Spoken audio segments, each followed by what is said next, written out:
So 2007, then it was a $75 stock, and everybody woke up the next day and it was zero, right?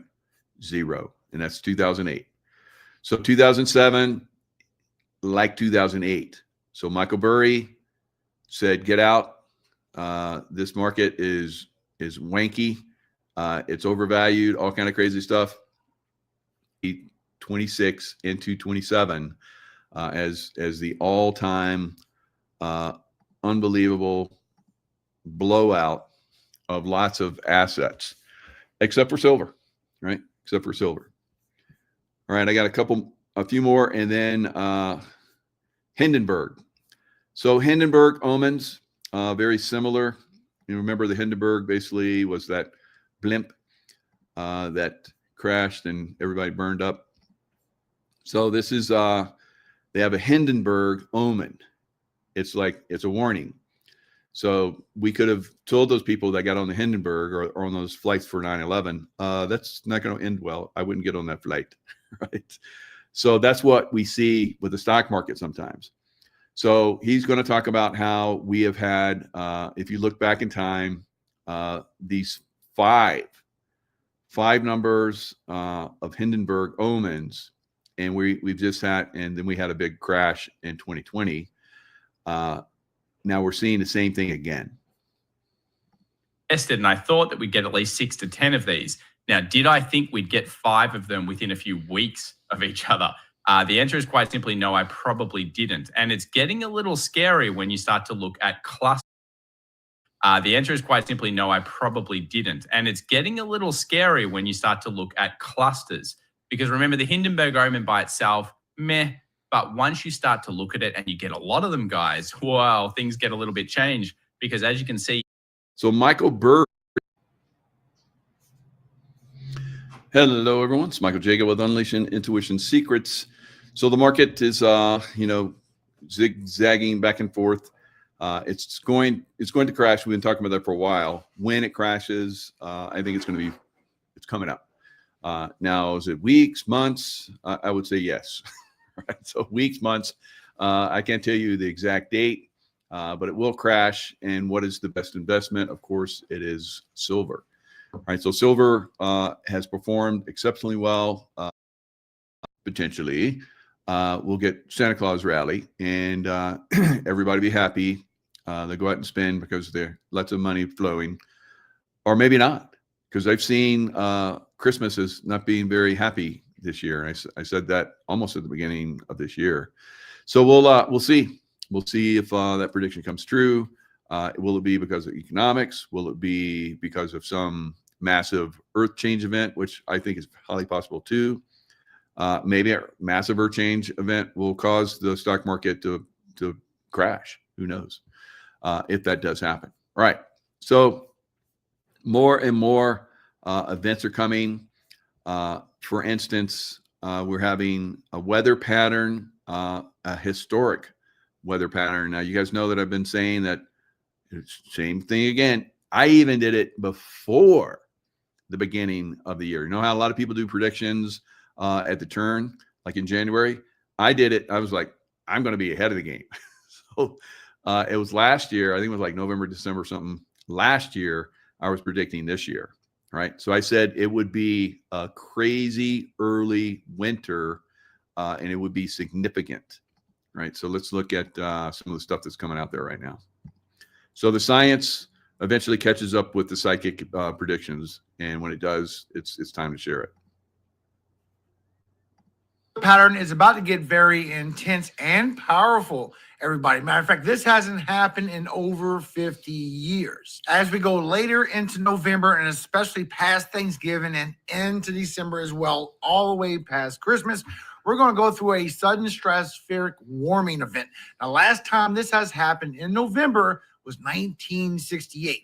A minor happens about 2 times every year where it changes some of the wind direction, but a major will do a full reversal of the winds and create crazy weather patterns where we have snowstorms, blizzards, and nor'easters with a big cold pattern and a big warm pattern meeting together. Now, all right. So let me pull back just a little bit.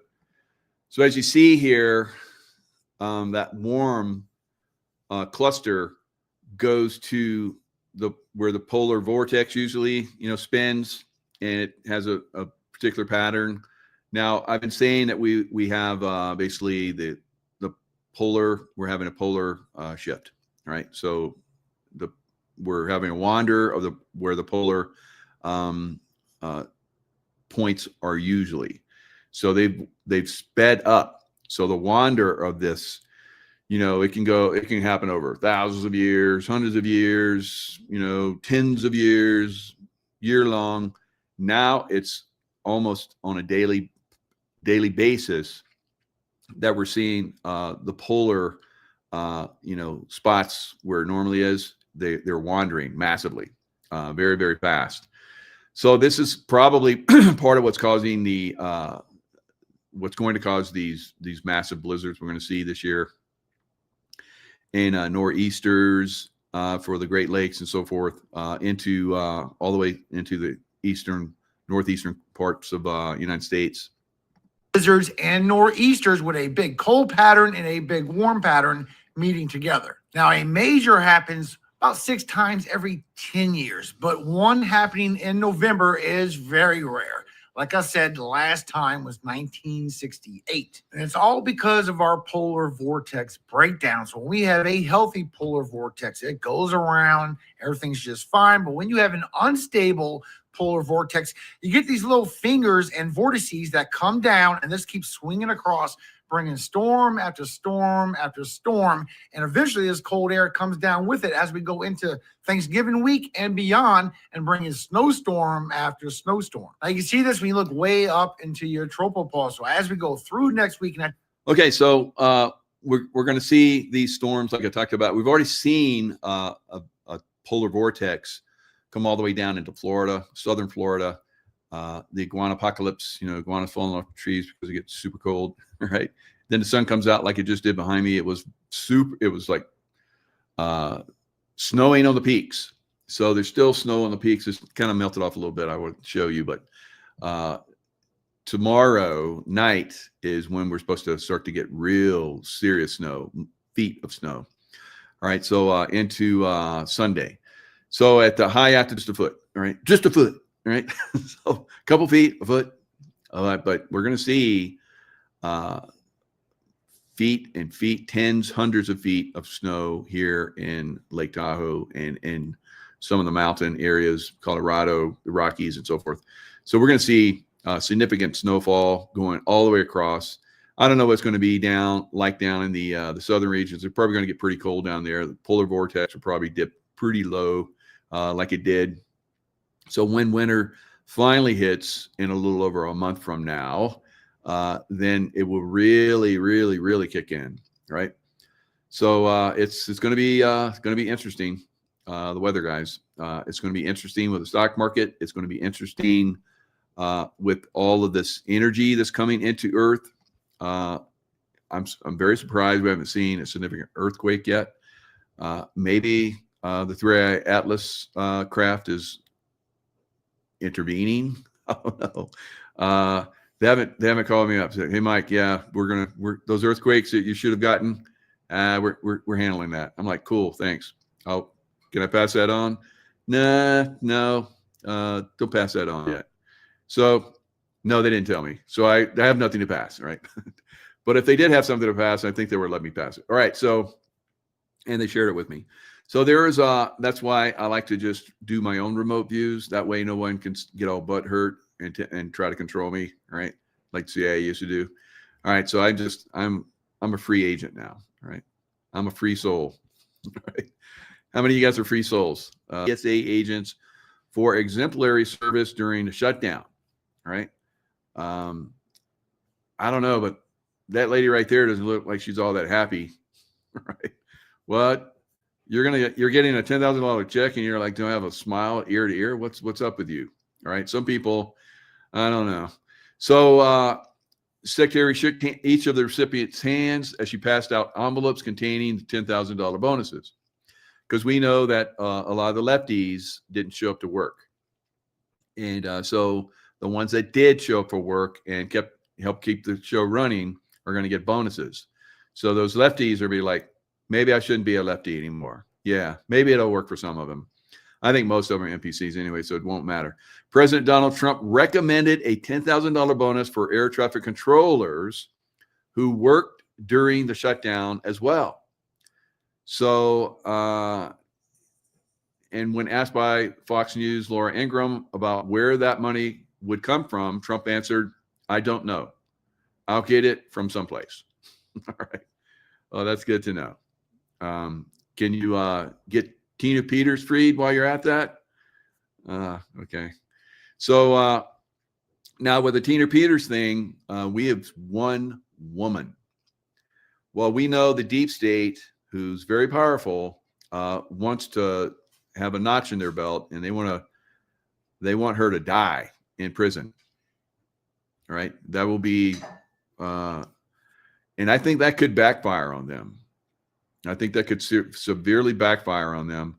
Now, if they do release her, it's good on the Trump administration, because I'm guessing that they would have some kind of say. But I think it's the people power would possibly have an effect as well. So here we are almost at war with, or we are pretty much at war with Venezuela. So they're sending out, drug boats, and we're blowing them up in the water, both coasts, Pacific and Atlantic, or Pacific and the Caribbean. And we can't get this one woman freed. That's very suspect to me. So when I look deeper at why that would be, why they wouldn't just go in and physically release her, like send in a team of people, just roll in with, gun trucks and stuff, like I would do that. I wouldn't roll in with gun trucks. I just like blow up in the ceiling and go fast rope in and all kind of shit. And anyone got in the way, they're going to go bye-bye, and then take her out, put her on the helo, and then fly away. But that's the way, I roll. That's why my teams have rolled in the past. So I think we're at that point where we're going to see military involvement. And I think the reason why we haven't done that yet, because when it goes, then that's the deep state is going to go full bore, from someplace, regardless. It doesn't matter. I do a lot of bonuses for people, because it's really something that it's like the American way when you think about it. The checks given to TSA agents on Thursday were from carryover funds, officials said would be going to several thousand, $10,000 bonuses to several thousand.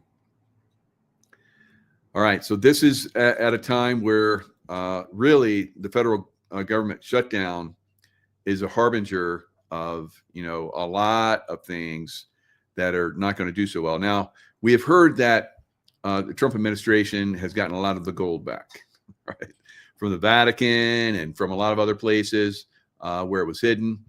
So that's very important, I think, very, very important, and will make a difference, I think, going forward. At some point, you're going to see states like New York and California are going to default on their bonds. All right, so they've been very, not very good with their bonds. They've been money laundering. A lot of that money is going into a lot of people's pockets. So at some point, the money's due, kind of like the silver. So silver has a lot of, like, here's a check for like a written paper.